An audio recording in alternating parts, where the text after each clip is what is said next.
నెల్లూరు నగరంలో గంజాయి, పేకాట వంటి అసాంఘిక కార్యకలాపాలపై పోలీసులు ఉక్కుపాదం మోపుతున్నారు. సంతపేట పరిసర ప్రాంతాలలో సాధారణ తనిఖీలు నిర్వహించగా ఒక ఇంట్లో సుమారు 20 కేజీల గంజాయిని గుర్తించారు. గత 10 ఏళ్లుగా గంజాయి విక్రయాన్ని కొనసాగిస్తున్న కుటుంబాన్ని పోలీసులు అదుపులోకి తీసుకున్నారు. గంజాయి విక్రయం చేస్తున్న వ్యక్తులను నగరంలో ఊరేగింపుగా తీసుకెళ్లారు. శాంతి భద్రతలకు వివాదం కలిగిస్తే వారందరినీ నడి రోడ్డుపై ఊరేగించి కఠినమైన చర్యలు తీసుకుంటామని డీఎస్పీ శ్రీనివాసరావు హెచ్చరించారు.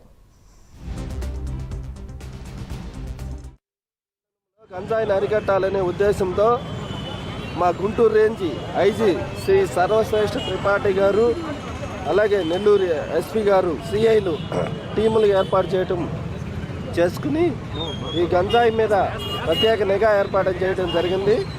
అదే భాగంగా సంతపేట పోలీస్ స్టేషన్ లిమిట్స్లో షేక్ ముంతాజ్ అనే ఆమె గత 10 సంవత్సరాల నుంచి ఈ గంజాయిని విక్రయిస్తూ ఉంది. ఈమె ఒకటే కుటుంబం. ఈ కుటుంబంలో ఆమె కొడుకులు 3 మరియు ఆమె కోడలు మరియు ఈమె మొత్తం 5 కలిసి గంజాయిని విక్రయిస్తూ ఉన్నారు. దాని మీద ఇన్ఫర్మేషన్ పెట్టుకుని చేయడం జరిగింది. సుమారు